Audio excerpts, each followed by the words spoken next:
Obrigada.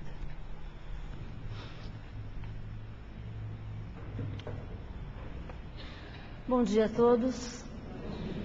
É sempre uma grande alegria voltarmos aqui para conversarmos sobre temas que possam nos ajudar a vencer os desafios que todos temos na vida. O nosso objetivo aqui hoje é conversarmos um pouquinho a respeito do vazio existencial que nos alcança e o que podemos fazer de prático no nosso dia a dia para conseguirmos preencher esse vazio e sairmos dessa sensação de inutilidade. O que nós entendemos é que eu e vocês, muitas vezes pela nossa indisciplina e pela nossa falta de esforço pessoal, nós acabamos renascendo muitas vezes com algumas limitações. É muito comum as pessoas dizerem que isso é culpa do destino, isso é culpa de Deus, ou é do mentor espiritual que não prestou muita atenção. E nós estamos sempre buscando um culpado, em vez de assumirmos a responsabilidade que é nossa.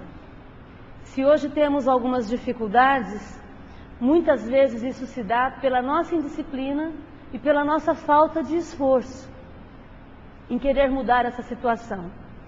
Com isso, muitos nascemos com um pouco de dificuldade para amadurecer psicologicamente, encarando a vida como se fosse uma brincadeira, encarando a vida como se fosse eterna e nunca pudesse acabar, agindo de forma imatura diante da vida. Além disso, no campo sexual, muitos de nós fomos educados com tabus, com preconceitos que só nos atrapalharam, gerando dentro da sexualidade o que nós chamamos de culpa. Muitos relacionamentos sexuais hoje são cunhados em cima desse sentimento que gera a sensação de culpa. E aí o que acontece? Os indivíduos acabam se envolvendo em relacionamentos curtos, em relacionamentos rápidos, não colocam a emoção necessária, não colocam amor e, portanto, não acontece o respeito. E aí não há como se ter um relacionamento sexual saudável se nós não estamos presentes nesse relacionamento de corpo e alma. Muitos imaturos psicologicamente encaram o sexo apenas como uma necessidade fisiológica, muito longe de um relacionamento onde deve haver uma parceria, onde deveria haver um companheirismo, um envolvimento de ambas as partes. E nós, 2007, nessa ânsia de quebrarmos os tabus do passado, nessa ânsia de rompermos com esses limitadores do passado, acabamos nos jogando, buscando uma vida muitas vezes insensata na área da sexualidade. Por quê? Porque estamos desesperadamente querendo romper com o passado, muitas vezes sem pensar na forma ideal para fazermos isso. A forma ideal seria encararmos a sexualidade como sendo uma oportunidade de equilíbrio de emoções. A sexualidade como sendo um local onde deveria haver segurança afetiva. E aí então, como não paramos para pensar nessa questão da necessidade do equilíbrio de emoções e da segurança afetiva, muitas vezes agimos na sexualidade ainda hoje como agiam pessoas algum tempo atrás, lidando com a sexualidade como se não precisasse haver emoção, como se não precisasse haver entendimento, envolvimento. E olhamos para o nosso parceiro como se ele fosse uma pessoa descartável, pago ou não, porém descartável. Um objeto que está ali para satisfazer as minhas necessidades físicas, sem entender que o outro também tem necessidades emocionais e psicológicas. Isso acontece em todas as camadas sociais, e quanto maior a importância social do outro, maior o desafio para mim. Porque aí se torna um desafio. Eu preciso conquistar tal pessoa. Eu preciso sair com tal pessoa. Porque isso vai ser bom para o meu histórico de conquistas. Na verdade, com o passar do tempo, o que nós vamos observando é que o que sobra disso tudo é muita frustração consequentemente uma depressão, uma insatisfação pessoal, que vai levar ao vazio existencial do qual queremos falar. Por quê? Porque as pessoas estão sempre buscando a próxima oportunidade, a próxima conquista, para preencherem esse vazio que não vão conseguir preencher com esse tipo de comportamento. Uma outra característica dos dias atuais é a rapidez na vivência dos momentos. Então nós não temos tempo mais para nada. E em função disso, não há tempo para amadurecermos as nossas emoções. É tudo muito rápido, é tudo muito fast, é tudo muito depressa. E aí então, eu não consigo ter tempo para me envolver com o outro. Se eu não me envolvo com o outro, se eu não ouço, se eu não participo, eu não posso ter um compartilhamento mais profundo. Consequentemente, se não me envolvo, não vou poder escolher corretamente, porque não parei para refletir, não parei para ponderar. Então existe hoje uma volúpia em agarrar cada vez mais e, consequentemente, uma atitude de reter cada vez menos. Eu preciso de mais, mesmo que eu não consiga reter tudo aquilo que eu já tenho nas minhas mãos. E aí então, em muitos momentos, eu e vocês precisamos da química para nos doparmos e não encararmos a situação como ela realmente é. Precisamos do remédio para dormir, precisamos do remédio para esquecer, precisamos da droga para anestesiar, porque apenas dessa forma conseguimos aceitar que sejamos como somos. O que acontece é que o indivíduo hoje, ele perdeu o contato com o self, com o eu profundo, consigo mesmo. E aí então, ele passa a atender cada vez mais o ego, que é aquilo que eu demonstro aos outros que eu sou. Então essa diferenciação é importante para que eu e vocês possamos conversar sobre vazio existencial, self e ego. O self é o que eu sou, é o ser. O ego é aquilo que eu demonstro, é o estar. Então, eu já comentei isso aqui uma outra vez. Eu estou Márcia nessa encarnação, mas eu não sou Márcia. Eu sou o meu espírito com muitas outras aquisições que, enquanto Márcia, muitas vezes eu não uso, eu não demonstro. E nós passamos muito tempo da nossa existência trabalhando apenas o ego, aquilo que eu mostro para os outros que eu sou, em vez de trabalhar aquilo que realmente, que literalmente eu deveria ser. E aí então, nós não percebemos que o ego, ele é muito exigente. A cada dia nós necessitamos mostrar mais para os outros aquilo que nós gostaríamos de ser. E ao mesmo tempo ele não é nada gratificante, porque não tem fim essa história. Estamos sempre querendo mais, mostrar mais, é o agarrar cada vez mais. E retemos muito pouco disso tudo. A sensação que dá é como se o outro tivesse um espelho e esse espelho refletisse aquilo que eu estou mostrando para o outro. E eu fico muito preocupada com o que o espelho está demonstrando, sem pensar literalmente em quem eu sou intimamente. Acabo escondendo o meu sentimento para exibir uma aparência, que é apenas, como a palavra diz, uma aparência, não é a realidade do meu ser. Consequentemente, eu acabo sobrecarregando as minhas emoções. Por quê? Porque parecer ser exige muito mais energia do que ser simplesmente. Vocês sabem disso na prática, quando a gente conta uma mentira. Muitas vezes, quando você mente sobre algo, você gasta tanta energia para manter aquela mentira de pé, que quando a mentira vem à tona, e a verdade vem à tona e a mentira é descoberta, nós sentimos alívio. Por quê? Porque a energia que se emprega para parecer é muito maior do que a energia para ser simplesmente. Então é por isso que as nossas emoções ficam sobrecarregadas. Porque eu passo o meu tempo tentando demonstrar ser quem eu não sou. E aqui eu disse para vocês que é muito exigente e pouco gratificante a questão do parecer ser.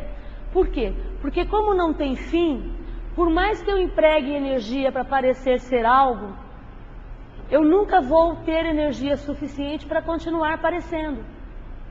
É uma luta sem fim isso. Eu tento manter uma aparência, eu tento mostrar, por exemplo, que eu sou tranquila, que eu sou calma, que eu sou equilibrada. Eu tento falar baixinho, eu tento falar pausadamente. E aí, quando eu menos percebo, eu estou falando rápido, estou falando alto, que é quem eu sou realmente. Então nós necessitamos, em primeiro lugar, perceber essa diferenciação, aquilo que nós estamos parecendo ser na nossa vida, para atacarmos de frente essa questão, sem medo de crítica, sem medo de ser chamado a atenção, sem medo de não dar conta, e enfrentarmos essa questão para assemelharmos ao máximo aquilo que somos com aquilo que estamos. Esse é o nosso desafio para vencermos, para preenchermos esse vazio existencial. Porque se eu fico apenas nas exigências do ego, eu vou brigar com o mundo todo. Porque as pessoas vão estar sempre me confrontando. As pessoas vão estar sempre mostrando para mim onde é que eu estou falhando. E isso, embora muitos de nós achemos que é ruim, isso não é ruim. Por quê? Porque nós somos seres que devemos viver em sociedade. Somos seres gregários. E como ser gregário, eu necessito aprender a conviver com o outro. Eu me nutro da presença do outro. E o outro também se nutre da sua presença. O problema é quando a gente deixa de se nutrir e começa a competir. Então vamos ver quem é melhor de nós dois. É aí que está o problema. Em vez de nos associarmos, e eu te auxilio e você me auxilia, eu quero ser melhor do que você. Ou você quer ser melhor do que eu. E entramos numa briga interna, pessoal e interpessoal, que não deveria existir nos interrelacionamentos. Daí então, quando eu enxergo essa necessidade de assemelhar o meu ser com o meu estar, eu já não preciso mais brigar com os outros. Porque os outros já não passam a ter essa importância que eu estava dando para a minha transformação. Os outros servem como contraponto para que eu me enxergue. E sou eu quem tenho que partir para a transformação pessoal. Sou eu quem tenho que fazer a mudança. Sou eu quem vou romper com aqueles tabus dos quais a gente estava falando no começo. A questão, por exemplo, da sexualidade. Eu entendo que hoje eu não preciso me sentir inferior a ninguém. Eu preciso me sentir inferior a mim ontem. E como hoje eu sou inferior a mim ontem, eu preciso lutar, trabalhar, me esforçar para ser melhor hoje e amanhã. E aí então, nós entramos num processo de mudança espontânea, de mudança pessoal, que vai acabar com um dos maiores males da humanidade atual, que é a hipocrisia.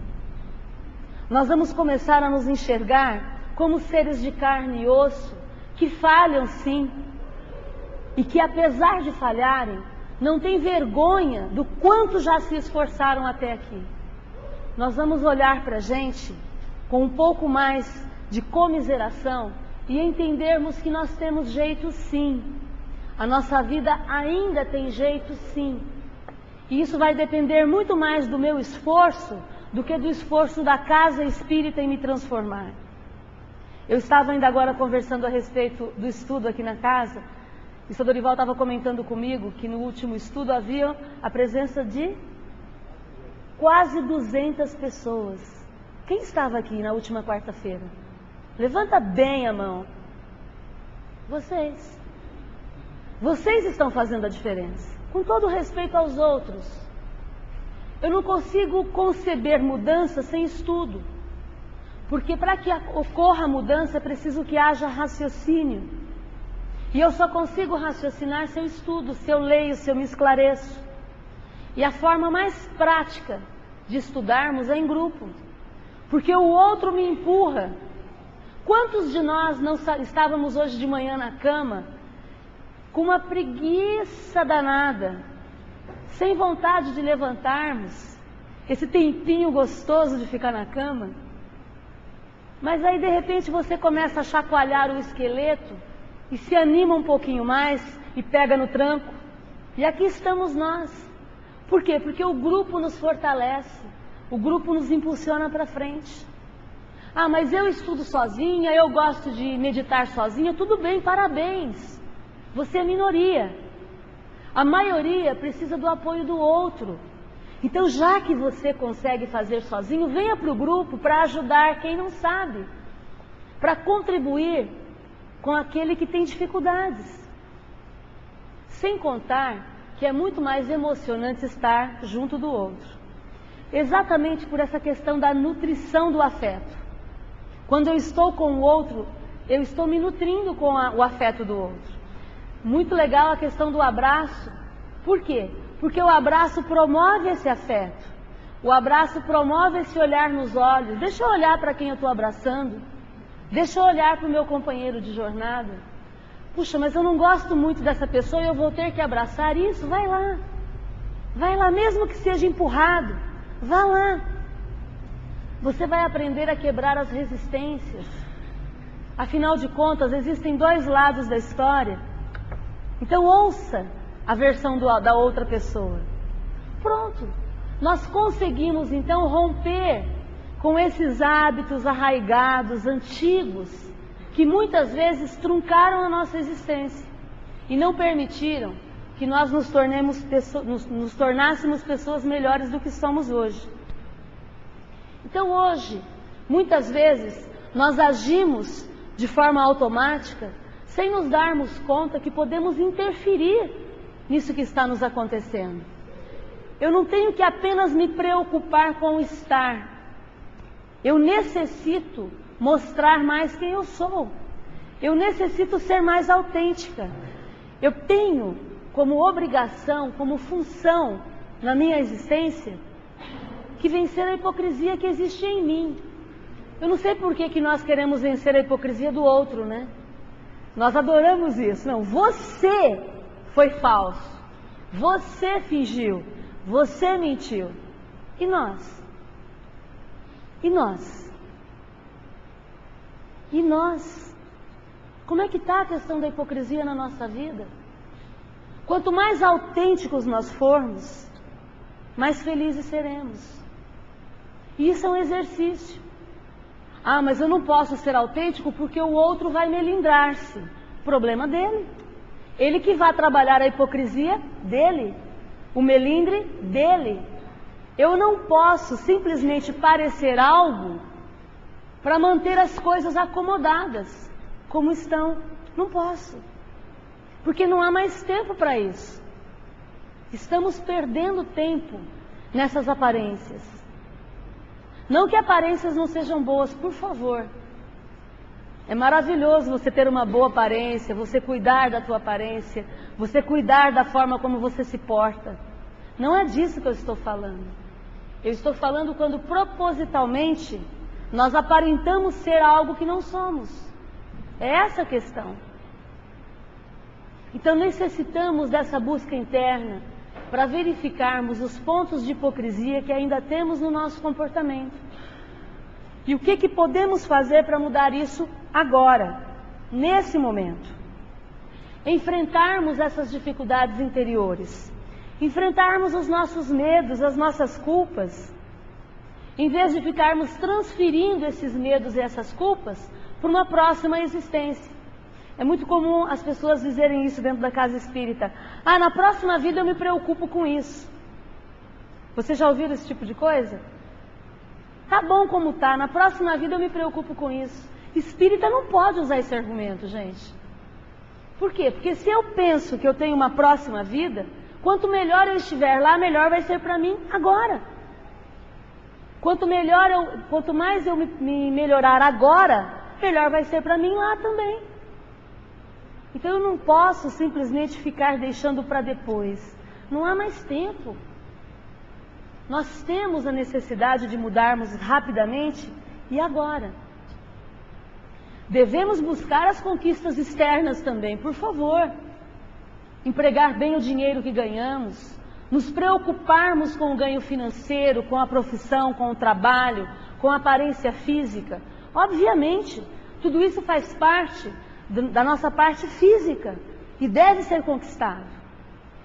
O que não podemos fazer é colocar tudo isso acima daquilo que somos enquanto espíritos. Porque senão vamos ser alguém egoísta, orgulhoso, com um acabamento perfeito. Percebem? Eu vou ser uma pessoa linda e maravilhosa, só que cheia de defeitos, cheia de dificuldades. Como eu mantenho uma aparência legal, isso não vem à tona. E quando eu perder a aparência? E quando eu perder o corpo? Como é que fica? Como é que eu vou me apresentar se eu não tiver mais as máscaras para me esconder atrás delas? E o Espiritismo promove essa retirada das máscaras. Nós não queremos pessoas boazinhas, porque pessoas boazinhas muitas vezes são pessoas traumatizadas. Muitas vezes. Não é parecer bonzinho, não é essa a ideia. Kardec nunca falou em parecer alguma coisa. O que Kardec diz é: reconhece-se o verdadeiro espírita pela sua transformação moral e pelos esforços que emprega para domar as suas más inclinações. Nunca Kardec disse que nós não deveríamos ter más inclinações. Nós temos, ele já sabe disso. O que ele dizia é que nós não devemos manter essas más inclinações. E muitas vezes nós mantemos anos a fio. Ah, eu sou assim mesmo e não adianta. Quem sabe na próxima vida eu mudo. Eu tenho que decidir mudar e não é na próxima vida, é nessa. Não é no mês que vem, é hoje. Não é nem hoje, é agora. O que eu posso fazer agora para mudar? Para me transformar num ser melhor. E aí então, eu vou conseguir combater o vazio existencial, porque se eu treinar a autenticidade, a probabilidade é que as pessoas que estão à minha volta primeiro fiquem chocadas e em seguida gostem de me ver sendo eu mesma. E consequentemente vão se esforçar para também começarem a ser mais autênticas. E aí então nós vamos ter um relacionamento limpo, sem máscaras. E eu não vou mais precisar ficar pulando de relacionamento em relacionamento atrás de alguém que me complemente, quando na verdade a única coisa que eu precisava era me enxergar corretamente e buscar os complementos que eu tenho já dentro de mim. Aí então eu consigo combater, prevenir o vazio existencial, porque eu não preciso mais fugir da minha realidade.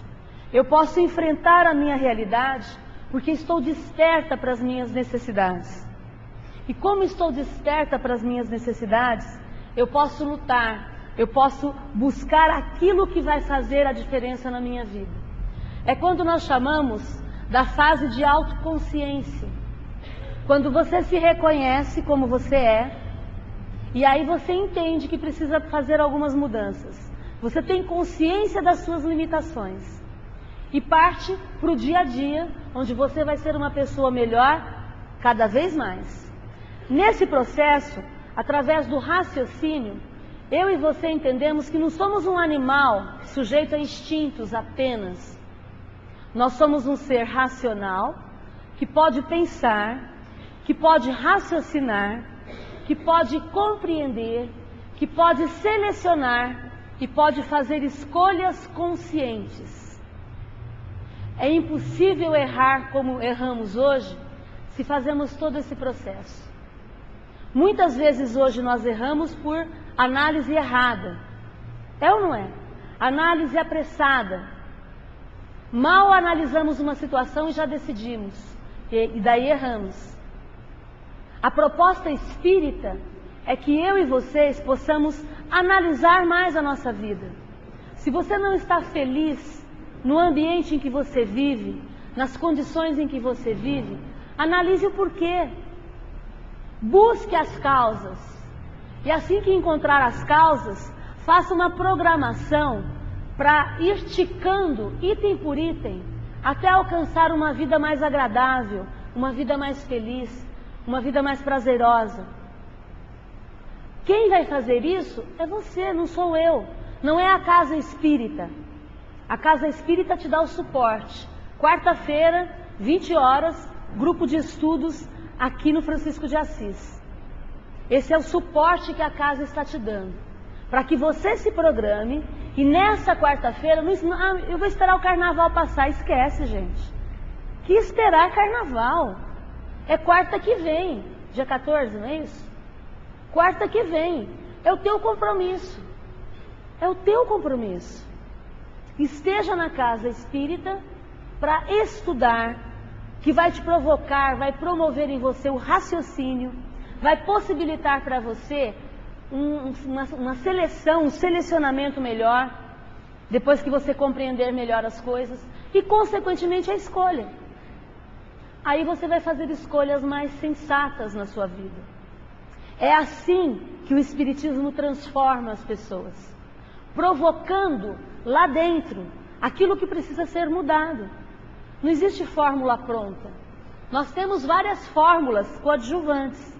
Nós temos a prece, o passe, a água fluidificada, nós temos o apoio do ombro amigo. Temos várias situações na casa espírita que vão te dar um alívio. E o que vai te trazer ganho a médio e longo prazo é a tua transformação, é a minha transformação. Não somos santos, não somos perfeitos, somos seres em perfeição, perfectíveis, passíveis de mudança e, portanto, capazes de transformarmos a nossa vida ainda hoje numa vida melhor.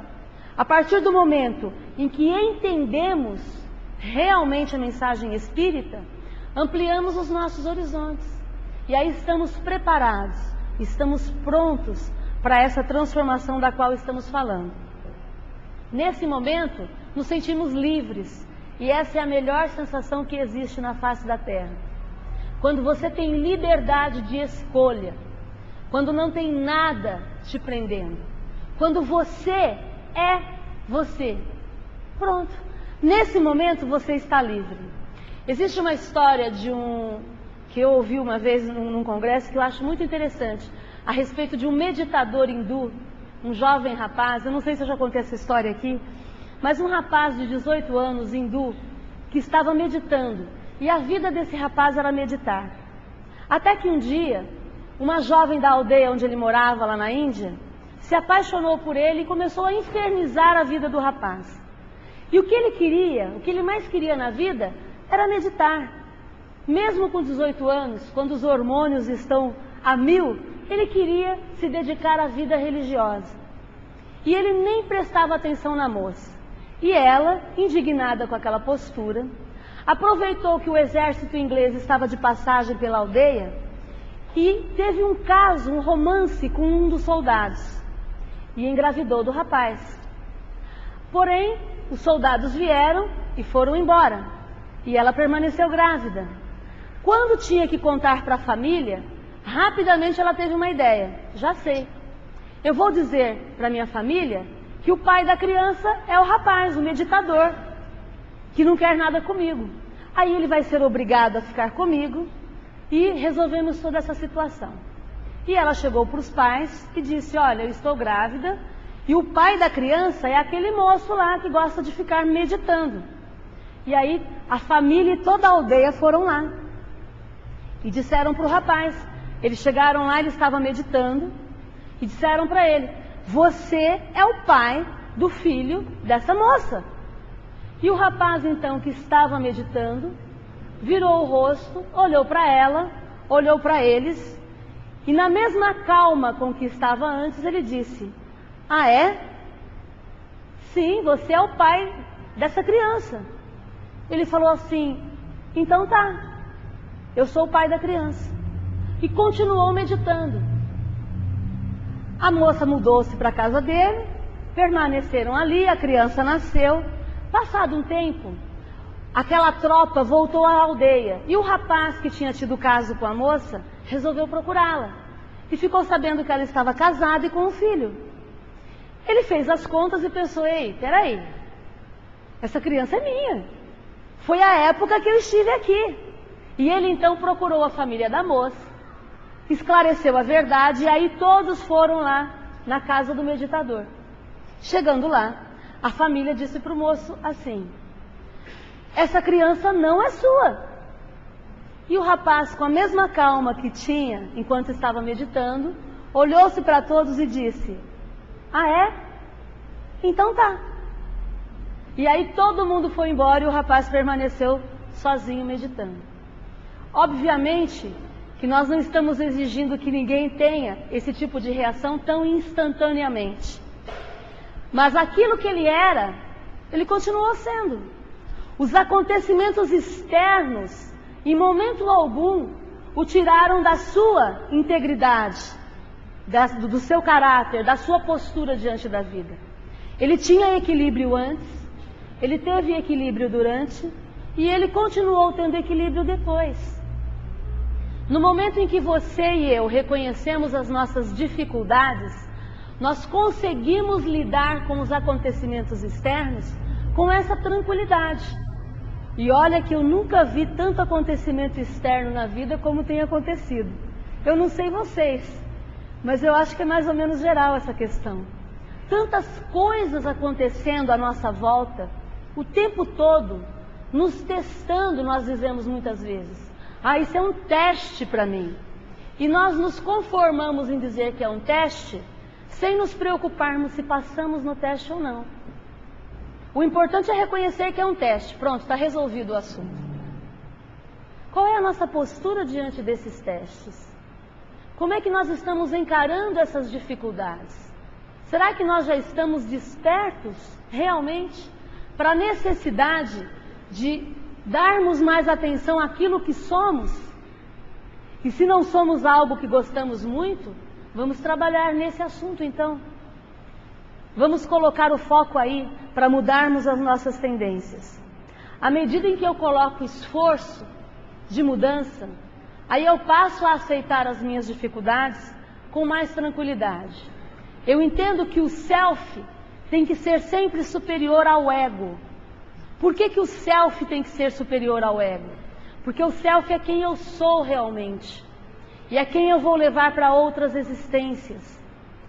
É a minha carga espiritual, a minha carga de aquisições espirituais. Quando eu faço esse entendimento da necessidade de priorizar o self, eu consigo entender também que quanto mais igual o self for ao ego, mais equilíbrio eu vou ter. Quanto mais eu for alguém e parecer esse alguém, maior o meu equilíbrio. Quanto mais houver diferenças aqui, entre aquilo que eu sou e aquilo que eu demonstro ser, maior o meu desequilíbrio, maior o meu sofrimento emocional, maior a minha perda de energia, maior o meu sofrimento psíquico. Por quê? Porque eu tenho que ficar trabalhando para manter uma aparência que não existe. Nesse momento, quando eu faço essa semelhança entre o self e o ego, eu consigo entender que é possível sim ter uma vida equilibrada, apesar de todas as dificuldades com as quais nós nos deparamos no dia a dia. Nós entendemos que não existe vida perfeita na Terra, nós entendemos que não existem pessoas perfeitas do nosso lado, e que, portanto, não é em busca da perfeição do outro que eu tenho que estar. Eu tenho que estar em busca do meu aprimoramento, da minha perfeição pessoal. É uma busca pessoal e intransferível. Não dá para jogar para o outro. Ah, eu vou esperar o outro melhorar para eu melhorar. Isso acontece muito no afeto. As pessoas dizem assim: ah, eu estou solteiro e estou buscando alguém que me complemente. Estou buscando alguém que me faça feliz. Não vai encontrar nunca. Porque o alguém também está buscando alguém que o complemente e que o faça feliz. Percebem? Então, quando eu busco no afeto um complemento em alguém, eu não vou encontrar, não é assim que funciona. Qual deveria ser uma postura equilibrada? Eu tenho um quantum para oferecer e eu quero compartilhar esse quantum com alguém. Eu quero fazer alguém feliz. Eu quero me dedicar a alguém.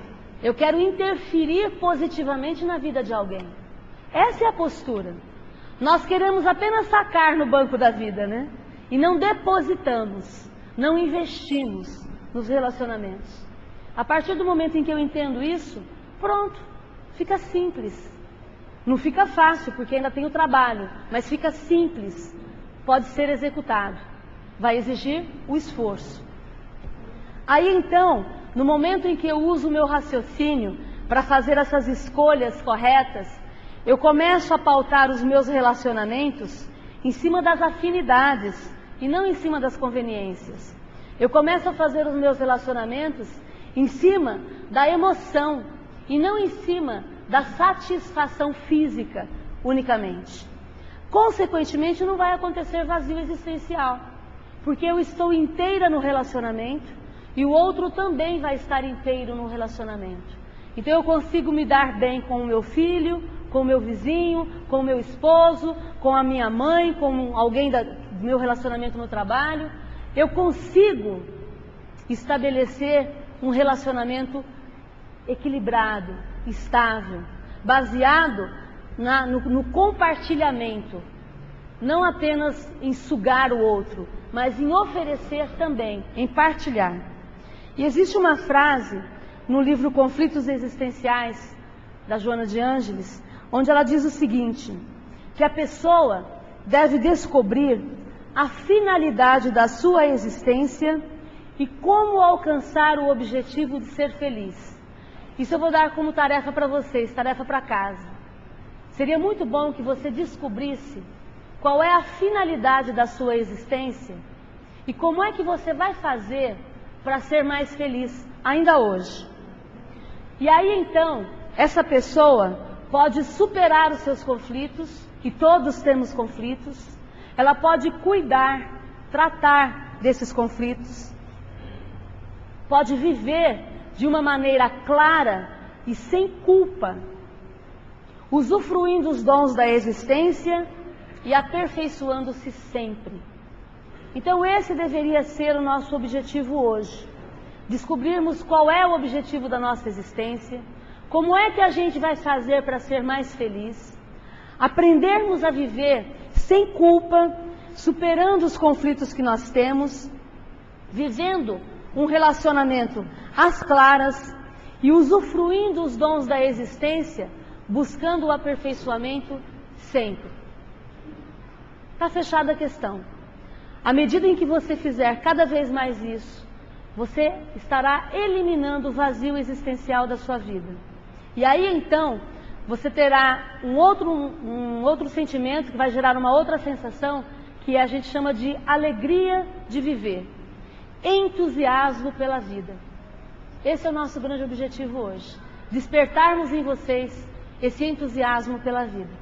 Que nós possamos nos apoiar uns aos outros. Dia 14, quarta-feira, 20 horas, a casa estará esperando aqueles que decidirem raciocinar para escolher melhor.